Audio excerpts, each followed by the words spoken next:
The hall was silent, but not empty. Every seat was taken, yet no one moved. Phones were off. Cameras pointed forward. All eyes were fixed on one man standing behind the wooden podium. His voice had not yet begun, but his presence filled the air. Prime Minister Narendra Modi stood straight, hands resting gently on the edge of the podium. He was calm, but inside him, a storm of thoughts stirred. This was not an ordinary event. This was not about politics, not about speeches. It was about something deeper, something human, something that needed to be said. In the front row sat Sundar Pichai, the CEO of one of the world's biggest tech companies. He looked strong, as always, dressed in a plain gray suit, glasses resting gently on his nose. But his eyes carried something different that day. They were searching. They were waiting. To Sundar's left sat diplomats, tech leaders, and government officials. To his right sat his team. Behind him sat hundreds. But inside him sat someone else, someone the world did not know well. Someone who had shaped his journey from a narrow street in Chennai to the world stage.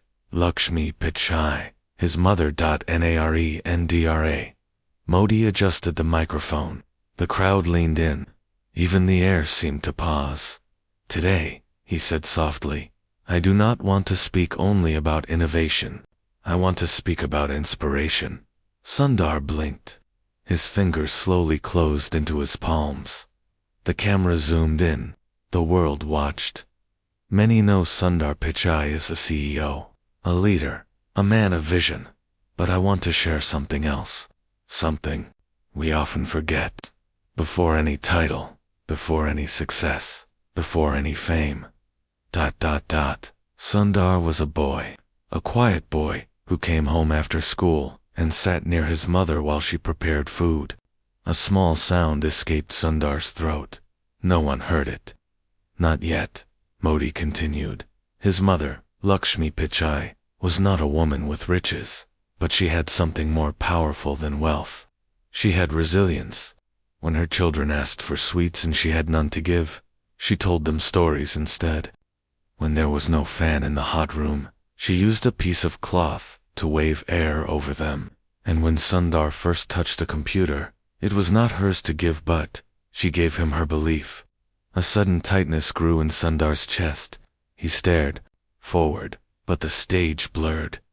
Lakshmi did not speak much, Modi said, his voice growing softer. But her silence carried strength. Her patience taught more than a book ever could. The crowd was still. Some were already reaching for tissues. Sundar's breath grew shallow. When Sundar left for the United States, Modi said, he left with just a few dollars and a heart full of dreams. But Lakshmi, she stood at the station and smiled.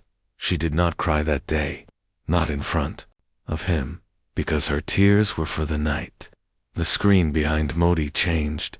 A photo appeared, a faded black and white photo of a woman holding a young boy's hand in front of a small house. Sundar looked at it, his lips parted. Something inside him cracked. This, Modi said, pointing toward the photo, is not just a mother and son. This is the root of India's strength. Our mothers, our silent heroes. And then he said it. Lakshmi Pichai, wherever you are today, India bows to you. The hall stood still. A single tear rolled down Sundar Pichai's cheek. It did not ask permission. It did not wait. It simply came, as if all the memories held for years had decided to break free. And then another, and then another. He did not speak. He did not move, but his tears, they spoke louder than words. Narendra. Modi paused. He looked at Sundar with a soft expression. Not of a prime minister, but of a son, honoring another mother, and the crowd. The crowd felt it. It was no longer about tech, no longer about politics. It was about people, about love, about respect. Flashback begins. Bay for Sundar was Sundar. He was just a boy, walking through the dust-filled streets of Chennai. He would follow his mother to the market, holding her hand tight. watching her pick vegetables carefully, always counting coins twice before buying anything. One evening, he asked Amma, "Why do we never take the bus?" She smiled and said, "Because walking makes your legs strong." But he had seen her hide the bus fare under the rice tin, saving it for emergencies. When his school announced a science trip, Sundar came home with the form, eyes wide with hope. Lakshmi looked at the cost. It was 200 rupees. She said nothing. That night she skipped her dinner. In the morning, the money was there under Sundar's notebook. "Amma, how did you get it?" he asked. "Mothers have secret banks," she said with a smile. Years later, Sundar would realize the cost of that secret bank. She had sold her only silk sari to pay for the trip, but she never told him. Present moment audience began to clap, slow at first, then louder, not for the speech, but for the story, for the mother. For all mothers. But Sundar remained still, the photo of his mother still glowing behind Modi, her eyes kind, her sari simple, her smile tired but full of quiet pride. Nay, Rendra. Modi stepped away from the podium. He walked down the steps slowly, his eyes on Sundar. As he reached him, he stopped. "Thank you," he said gently, "for reminding the world what it means to rise and to remember." Sundar stood. He tried to speak. The words didn't come. So he did what his mother always did when words failed. He joined his hands together and bowed. His head, and the world, understood. But this was just the beginning. Because what happened after the event was not expected. Not even by Sundar, not even by Modi. The moment the camera stopped rolling, someone appeared behind the curtain with a letter written in a woman's hand. It was old, creased, almost yellow, and at the bottom of it, the name was clear, Lakshmi Pichai. But she had passed away 3 years ago. So who had the letter, and why was it sent now? Sundar took it with trembling hands. His fingers knew. The handwriting before his eyes confirmed it. He opened it slowly, and the first line read, "My dear Sundar, if you are reading this, then something has happened, and I need you to know the truth." His knees felt weak. His world began to spin, because the letter would change everything he believed about his past. Everything, and the world, was about to find out. The paper felt older than time. Sundar's fingers trembled as he held it. It smelled faintly of sandalwood, the same scent his mother used to wear. His heart pounded, like it knew something big was about to be uncovered. He looked up at the man who had handed it to him. He was old, with silver hair and sharp eyes. His white kurta was clean, but his hands were stained with ink. "Who gave you this?" Sundar asked, his voice barely a whisper. The man did not smile. He simply said, "Your mother gave it to me 23 years ago. She told me to give it to you only when the world honored her." "How did you find me?" Sundar asked. When the Prime Minister said her name, I knew the moment had come, and then, like a ghost fading into the crowd, the man was gone. Sundar held the letter tightly. Everything else faded, the flashing cameras, the clapping crowd, even the voice of Prime Minister Modi, thanking guests. None of it mattered now. His hands shook as he opened the first fold. He took a deep breath and read the first line again. "My dear Sundar, if you are reading this, then something has happened, and I need you to know the truth." His heart stopped. He walked away from the stage, away from the people. He needed a quiet corner, a place where he could listen, not to the world, but to her voice. He found an empty hallway. The lights buzzed, softly. He sat on a bench and began reading. The letter continued, "When you were a boy, you always asked questions. You wanted to know everything. How light bulbs worked, why the sky was blue, why people were poor. And I always gave you simple answers. But there was one question I could never answer. Who your father truly was." Sundar froze. The letter blurred. His lips parted. But no sound came out. He had known his father, as Raghunatha Pichai, a calm, intelligent man who worked in electrical engineering. He remembered his quiet laughter, his sharp mind, his habit of reading the newspaper every morning. But now, he kept reading. Raghunatha Pichai raised you. He loved you. He was your father in every way that matters. But Sundar, he was not your birth father. A wave of cold air passed over him. His mind screamed no, but the paper held the truth. Before I married Raghunatha, there was a time when I worked in a small textile mill in Madurai. I was only 20. I had no family left. I stitched clothes during the day and swept floors at night. One evening, I stayed late to finish a sari for the owner's wife. When I left, a storm had started. I was scared. The streets were dark and water flooded the road. A man helped me. He was not from our town. He spoke Tamil with a strange accent. He gave me shelter in the small guardroom near the factory. His name was Rahmat. Sundar stopped breathing. Rahmat.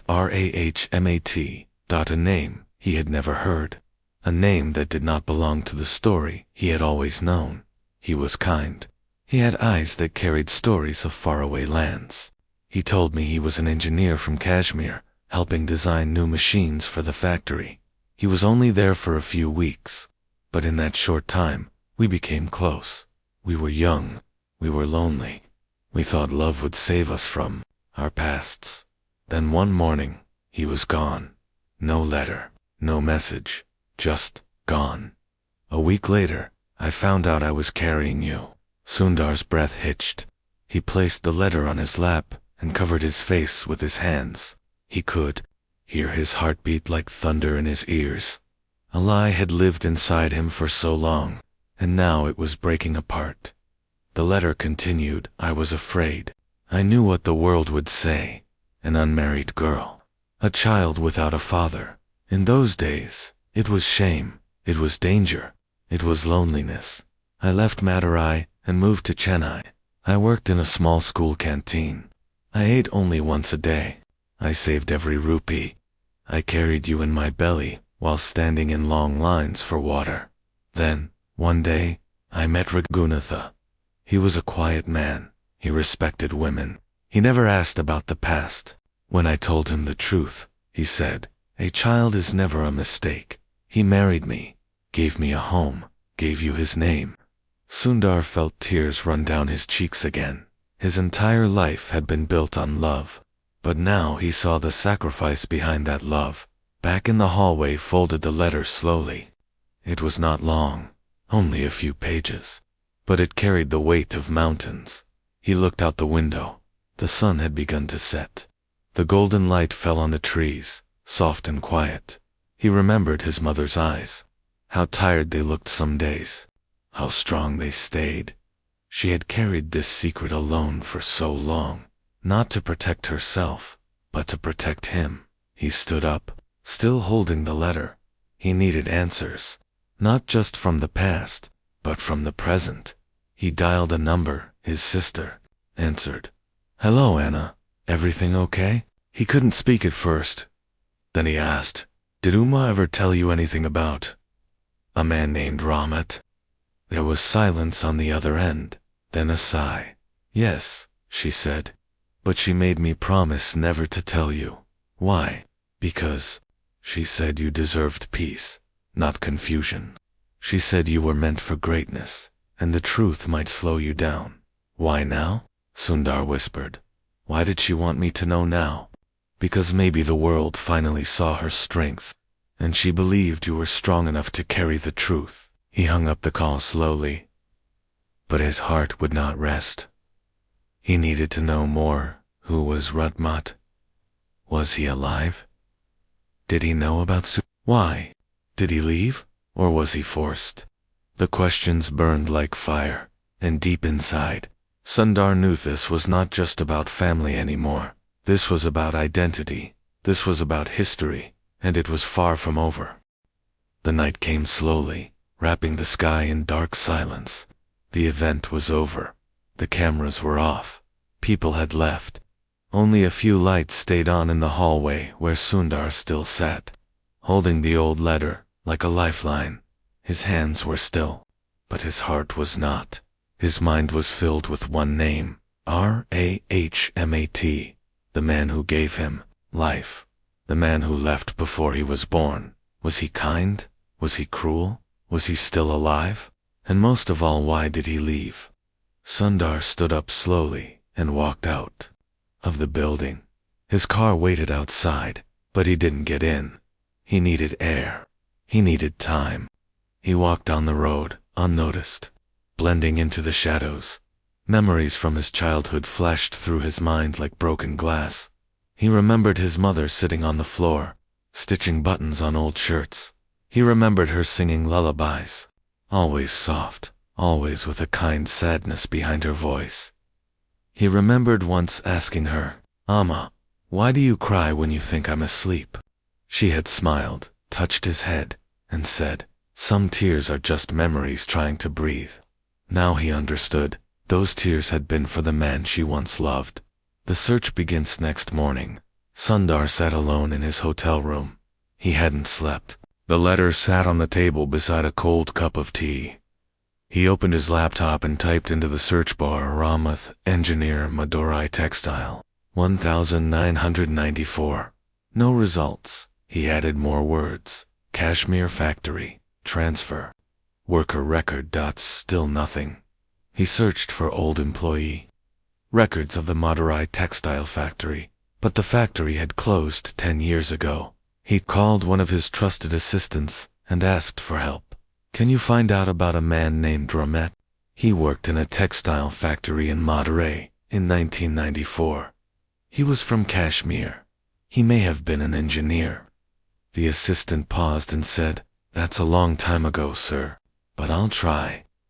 Sundar hung up and leaned back. Outside, the city moved on. People went to work. Horns honked. Children laughed. But inside him, everything had stopped. A name in the dusty evening. His assistant called back, "Sir, I think I found something." Sundar's heart jumped. His full name was Rahmat Yazin. He was indeed an engineer. He came from Srinagar, Kashmir. He worked in the Madurai factory for 6 weeks in early 1994. "Where is he now?" Sundar asked quickly. The assistant hesitated. "There's no record of him after 1994. No government record, no phone, no job, no trace. It's like he disappeared." Sundar's mouth went dry. "Check voter ID, electricity bills, anything. Try every angle." "I will," the assistant promised. After the call, Sundar stared out the window. The city lights flickered, but they felt far away. Why would a man vanish like that? Was it choice or fear? A forgotten fileth next morning brought hope. His assistant sent him an email. It had a scanned document from an old company ledger. "Rahmat Yazin, engineer. Temporary. Contract. One note beside the name said, left suddenly. No notice. Did not collect final payment." Sundar stared at those words. He didn't even take his salary. Why would someone run like that? The second note said something stranger. Called for questioning. Not seen again. His blood turned cold. Questioned? By whom? And then, nothing. He called the assistant again. Who questioned him? "We're not sure, sir." But that was the time of political tension. Some say intelligence officers sometimes picked people up quietly if they were suspected of something. "But he wasn't a criminal," Sundar whispered. "Maybe not. But in those days, even being from Kashmir made you a target in some places." Sundar sat down slowly. His head was spinning. Maybe Rahmat never left by choice. Maybe he was taken. Maybe he was never told about the child. A father lost before he ever became one. The visit to Madarath that same day. Sundar made a decision. He would go to Madarath, he told his team. No interviews, no meetings, just a private visit. He landed quietly, dressed in simple clothes, avoiding cameras. No one recognized him as he walked the dusty streets his mother once walked. He reached the place where the textile factory once stood. It was gone, just a broken wall, some iron rods, and wild grass growing through the cracks. He stood there for a long time. He could almost see her, a young girl, alone, walking out of the factory in a rainstorm, and a kind stranger offering shelter. His chest tightened. Then he turned to find the small guardroom beside the ruins. It was still there. The door was broken. Inside, only an old chair and rusted tools remained. But on the wall, something caught his eye. A carving, faded. But there, R+L. He touched it with his fingers. Rahmat and Lakshmi, a love that bloomed quietly and died suddenly. His eyes closed. He could feel their story in the air. Then, a voice behind him. "You're looking for him too." Sundar turned. A woman in her 60s stood behind him. She wore a faded sari and held a plastic bag full of vegetables. "You knew him?" Sundar asked quickly. "Rahmat," she said, nodding. "Yes. I worked here too. He helped me once when my hand got caught in the machine. He was a good man. Do you know what happened to him?" She looked around. Her voice dropped. "They took him one night. 2 men. They said he was being watched. They never brought him back." "Who were they?" Sundar asked. She shook her head. "No one knew. But we never saw him again." Sundar's shoulders dropped. So the truth was worse than silence. Rahmat hadn't left. He had been taken, and Lakshmi had waited, but he never returned. A decision. As Sundar sat alone that night in the old streets of Madurai, he made a decision. He would find out what happened to Rahmat. Yazin, he owed it to his mother. He owed it to the man who never got to hold his son. This wasn't just a family secret anymore. This was a missing chapter in 2 lives, and maybe more. He returned to his hotel and called his assistant. "Contact a retired intelligence officer, someone who worked in southern India in 1994. Tell them I'm not looking for trouble. I'm just looking for the truth." The assistant paused, then said, "Are you ready for what you might find, sir?" Sundar looked at the old letter on his desk. "No," he said honestly, "but some truths are heavier when left buried." The sun rose over Madurai with quiet grace, but Sundar Pichai could not feel its warmth. The streets around him were busy again, full of life and noise. But inside him, there was only silence. He had come seeking peace. Instead, he had found stormed out a father who had vanished without a trace, a mother who had buried her truth beneath years of pain, and now, a name whispered through fading records and broken memories. Rahmat Yasain. Sundar checked out of the small hotel and boarded a car to the airport. But he was not going home. Not yet. He was flying to Delhi. He had a meeting with the past. A shadow from the past. This assistant had found someone, a retired intelligence officer who had worked in southern India during the mid-1990s. The man's name was Colonel Vivek Kapoor. He had served quietly for years and left the agency without fame or noise. He lived alone now in a small house on the edge of Delhi. As the car pulled up to the house, Sundar felt a strange tightness in his chest. This wasn't a press interview. This was a meeting with a man who might know the darkest parts of his family's story. He knocked on the door. After a long moment, it opened. Colonel Vivek was tall and thin, with white hair and tired eyes. He looked at Sundar for a moment, then stepped aside without a word. Inside, the house smelled of old paper and chai. "Sit," the colonel said. They sat in silence for a minute. Then Sundar spoke. "I'm looking for a man named Rahmat." Yazin. Vivek looked at him closely. "Why?" "He was my birth father," Sundar said. There was no surprise in the colonel's face, just a slow breath. "I thought this day might come," he said quietly. "I remember him." Sundar leaned forward. "What happened to him?" Colonel Vivek looked away for a moment, then said, "He was not a criminal, not even close, but he was watched." "Why?"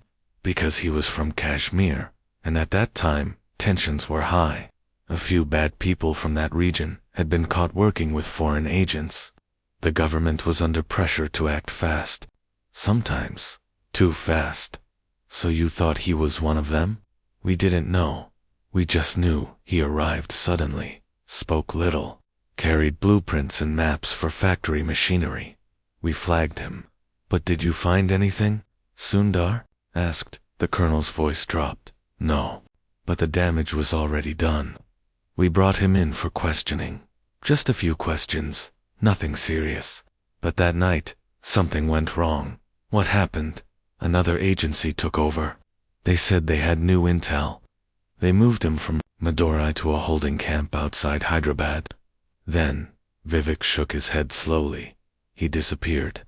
No record, no release, no case. Sundar's heart stopped. You're saying he was never let out? Not officially. We sent queries. We made calls, but nothing came back. After 2 weeks, the file was closed. Just like that. Just like that, the colonel said. He was marked as untraceable.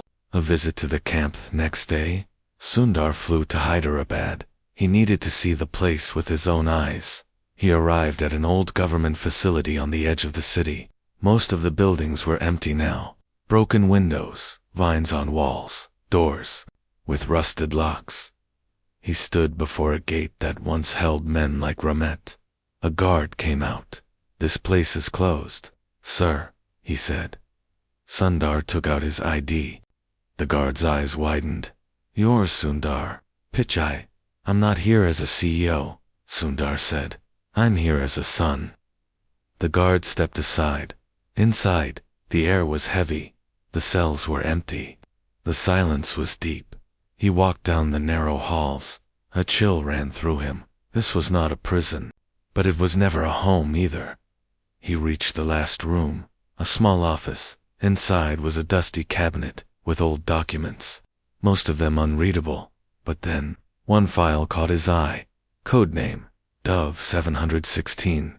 He opened it. A photo. His hands shook. A man with soft eyes, short hair, and a gentle smile.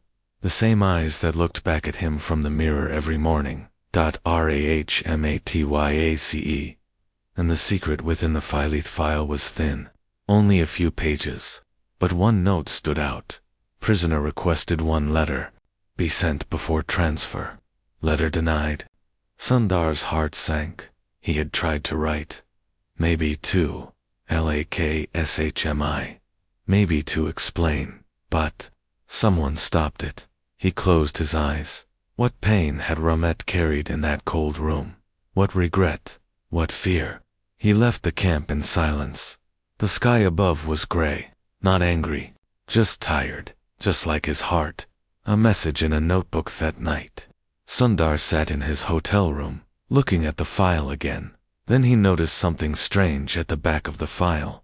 Folded between pages was a torn page from a small notebook. On it, in handwriting that shook with fear but still held beauty, were a few words in Tamil. Sundar translated them slowly. Lakshmi, forgive me. They will not let me send this.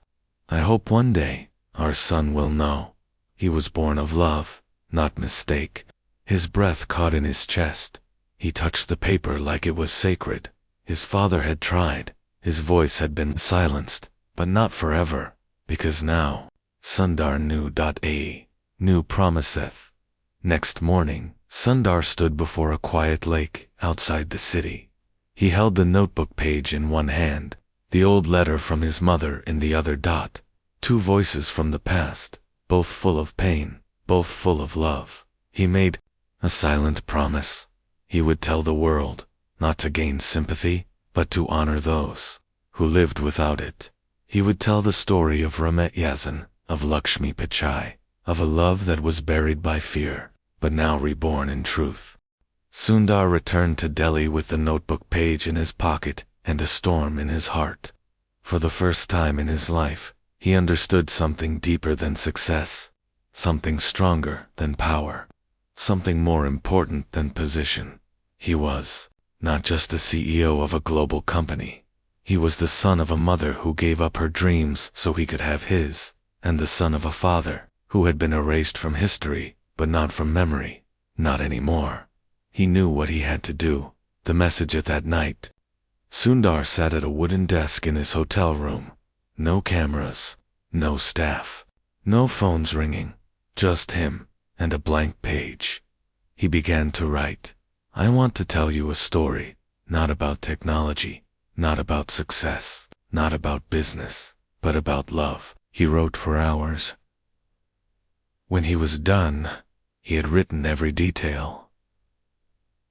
About Lakshmi, about Rahmat, about the letter, about the secret, about the truth. He titled it, The Silent Heroes. My Parents' Unseen Journey. He didn't want it to be a press article. He wanted it to be something the world would feel, so he decided to post it as a letter on the company blog, not as a CEO, but as Sundar. Just Sundar. The world reacts the next morning. The letter went live. Within minutes.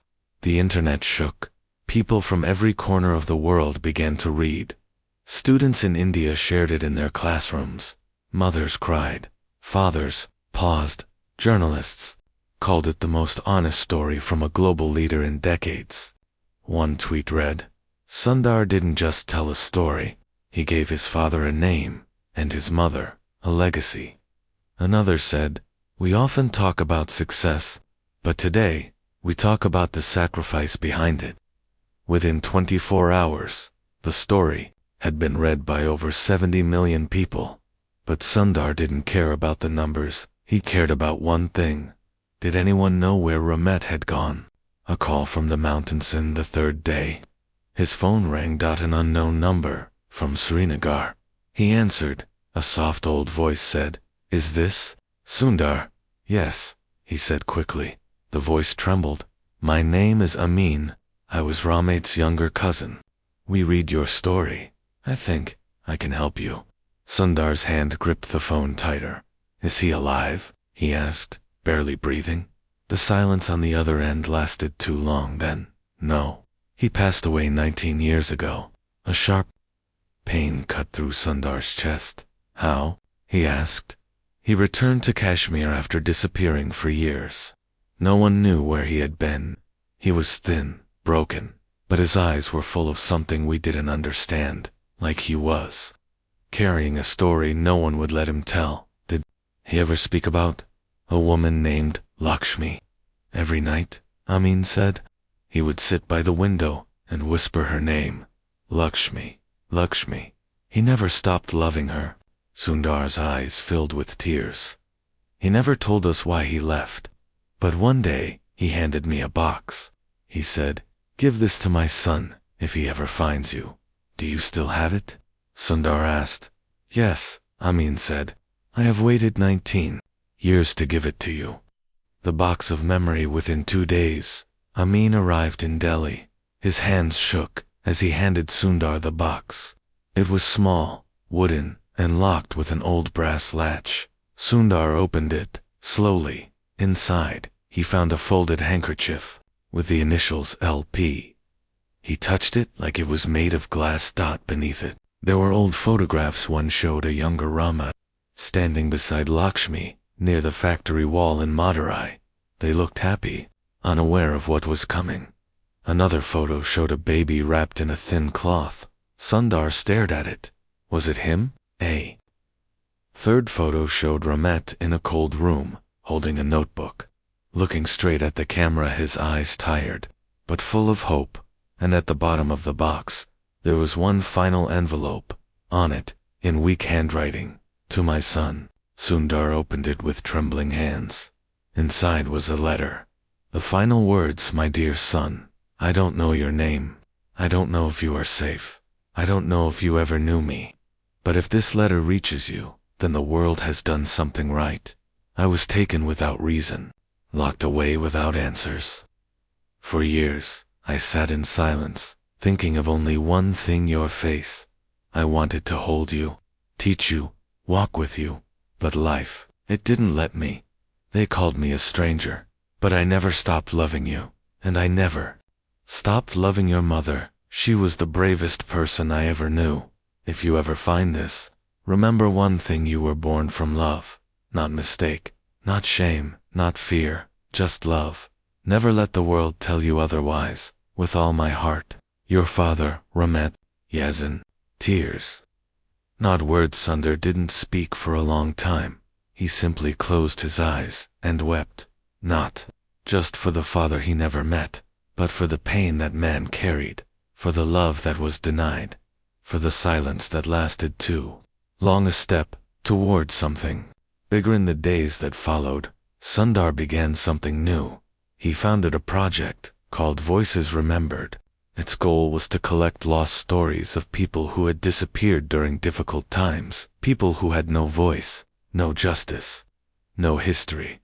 He gave it the first two names on its founding page.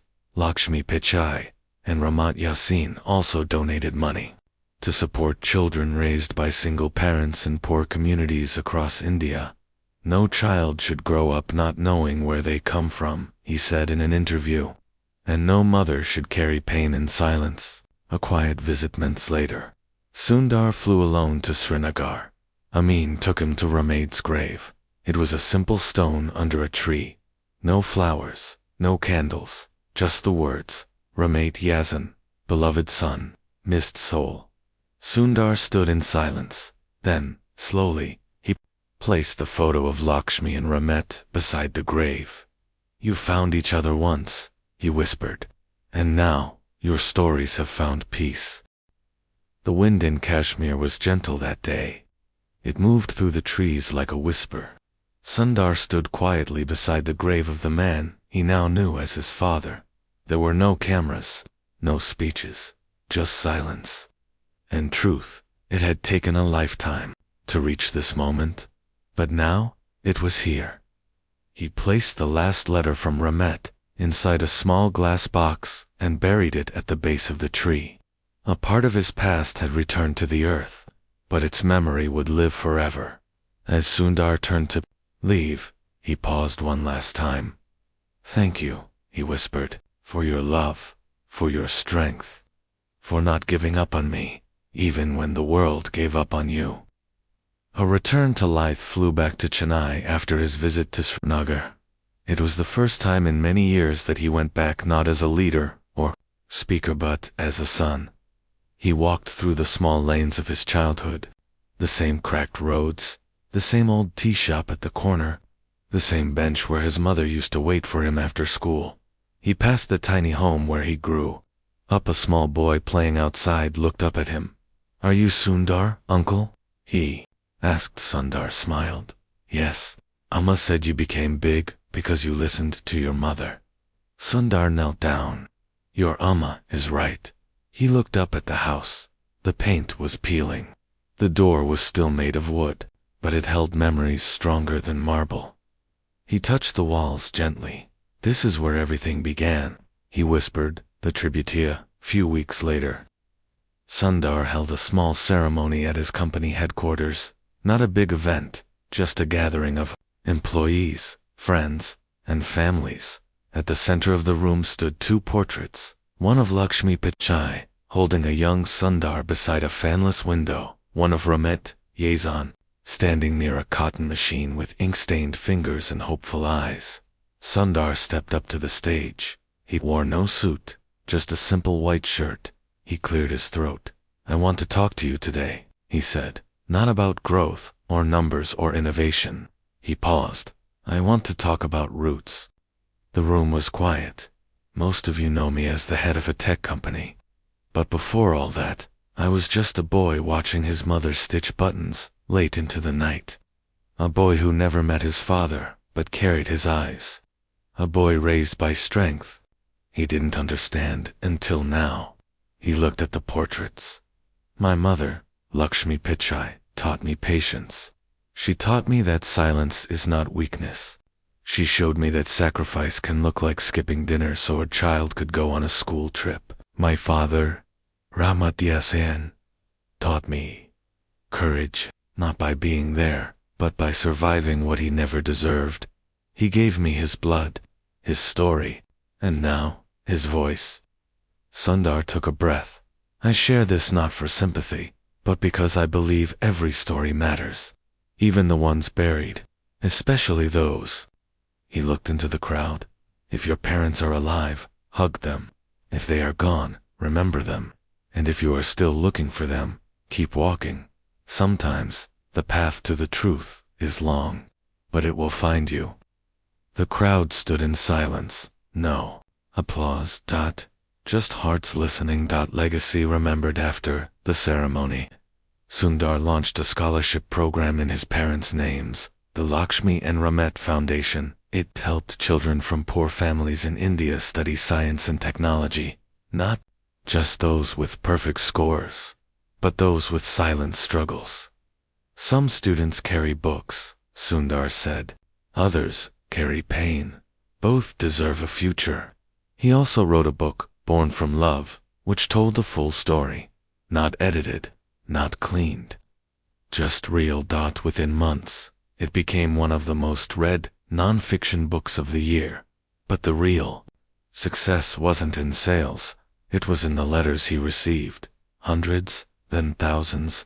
One girl wrote, "I never knew who my father was, but after reading your story, I believe my life still has value." Another said, "My mother works 2 jobs. I never saw her as a hero. Now I do." The final visit home year later, Sundar returned to the stage where it all began. The same stage where Prime Minister Modi had spoken Lakshmi Pichai's name in front of the world. This time, Sundar spoke first. "Last year, I stood here as a son whose heart broke open. Today, I stand here as a man whose soul has healed." He looked at the crowd. "Truth hurts," he said, "but silence hurts more. And love, true love, outlives both." A letter not written before he left. Sundar sat down in his office and took out a fresh page.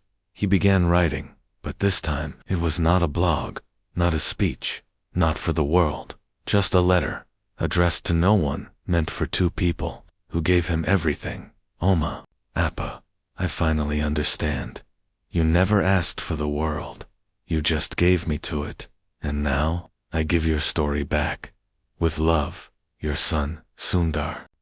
He folded the letter and placed it in the same glass box he had buried in Kashmir. A copy would go to a museum of Indian stories being built in Chennai. It would sit under soft lights, not for fame, but for memory, for truth. 1 year after the world first heard the name Lakshmi Pichai from the lips of India's Prime Minister, Sundar returned once again, not to speak, not to mourn, but to listen. It was a clear morning in Chennai. A new building stood near the street where Sundar grew up. Not tall, not glass-covered, just simple red brick and large windows full of light. Above its doors were words carved in stone, the Lakshmi and Rahmat Center for Quiet Strength. Inside, there were books, computers, music rooms, and sunlight pouring into every hallway. Students moved between classrooms. Mothers sat in the reading corner, waiting for their children. This center was not built for the elite. It was built for those who had been unheard. Homecoming. As Sundar walked through the halls, children ran past him, smiling. They didn't know he was the CEO of a tech giant. They didn't care. To them, he was just the man who built them a school. A girl, no older than 7, tugged his hand. "Uncle," she said, "did your Uma tell you bedtime stories?" He smiled. "Every night," he said. "Mine too," she whispered proudly. "Sometimes she cries while telling them." Sundar knelt beside her. "Those are the strongest stories," he said, "because they come from the heart." The final gift that evening. Sundar visited a small storage room in the back of the center. Inside were letters, hundreds, from children, from single mothers, from people who had been forgotten. He read one. "I was ashamed of my past, but then I read about your mother. Now, I wear my story with pride." Another said, "My son asked me if poor people matter. I told him yes. And I showed him your mother's picture." And one more, written in broken English. "Thank you for not hiding her, because when you honored her, you honored all of us." Sundar folded each letter with care. Then, he placed them in a wooden box. Beside it, he left a note. "These stories are not mine. They are ours. The promise kept. A year after that, Sundar gave one last speech. This time, not at a stage, not at a tech event, but at a small community center in Madurai, near the ruins of the factory where Lakshmi and Rahmat first met. That it was rebuilt, using funds from the foundation.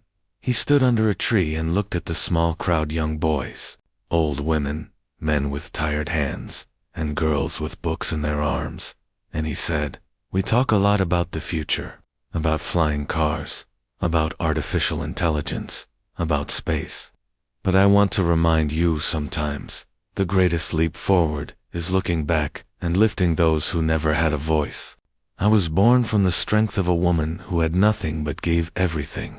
I was shaped by the absence of a man who never got to speak, and I became who I am because silence, when carried with love, becomes the loudest truth." The stone in the seed Burfor, leaving Madurai. Sundar placed 2 small stones under the tree.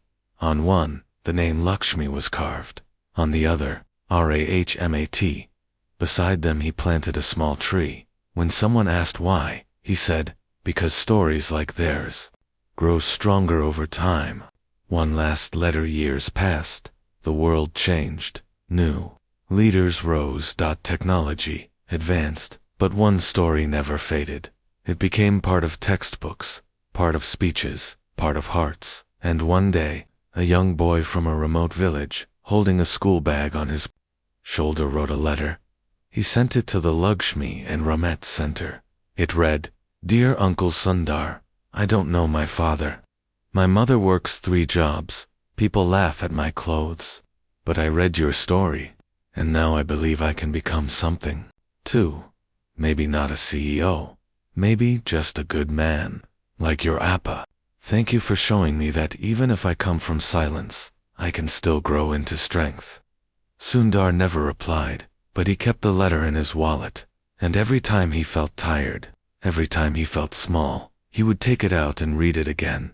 The quiet thunder. Many years later, when Sundar grew older, a reporter asked him, "What is the most powerful lesson you ever learned?"